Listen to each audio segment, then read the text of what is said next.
We're shooting it this way now, but we've tried to bring another camera in so you can see the type of damage that's in this area. And we're just gonna go to work, and we're gonna do a small section. And explain some of it. Yeah, I agree, okay? So, when you grab a compound, polish, one step, it doesn't matter. This is where you want to aggressively shake up those abrasives. Abrasives tend to go all the way to the bottom, all the liquid and lubricities at the top. You want to make sure you get a good mixture, okay?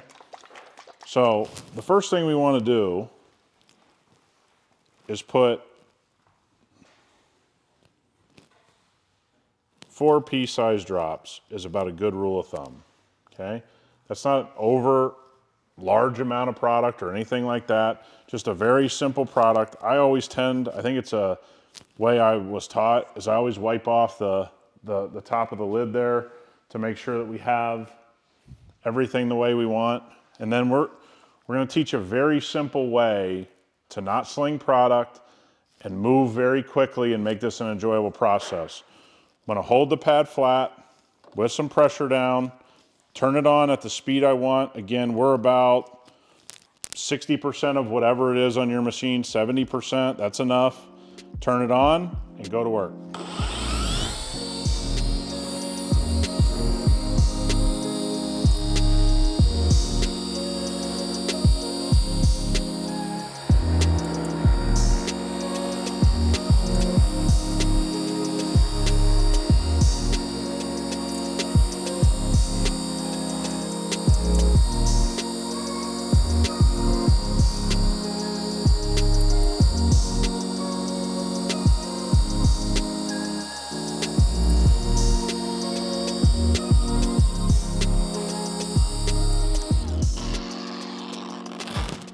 All right. You can even see that we revealed even a little bit more damage there. That'll happen sometimes when you kind of cleanse the paint a little bit with the polishing step. As you'll start to see, as I was cutting, I was starting to see even more damage than we thought was there. Now, there's an important thing, it's gonna be hard to pick up on camera. If you can't see through your polish, if you can't see through this, you haven't worked it enough or you've used too much of it, okay? So, should be easy to wipe off, as you see here. Okay.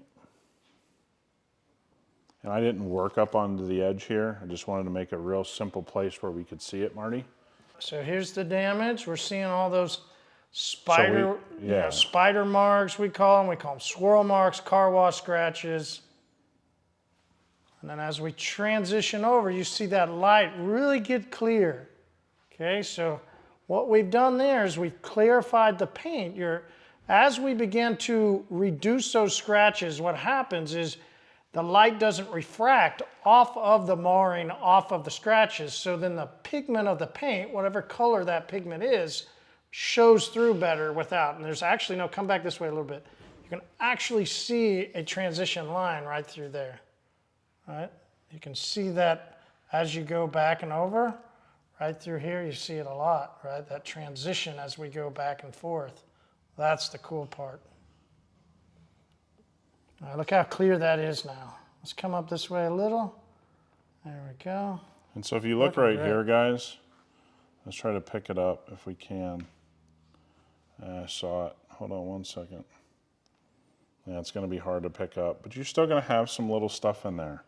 But I mean, right there, that's as good as it gets. So when you look right here, I mean, that's pretty damn clear. And let's just buzz down here real quick to give people the last view.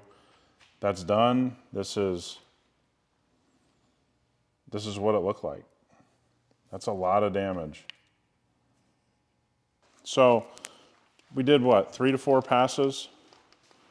Very light pressure, very easy work, okay?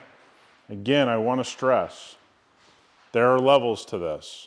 There are times that guys can do a lot more. They have the skill, they have, somebody's paying for it, or it's your car, they have the skill to do it.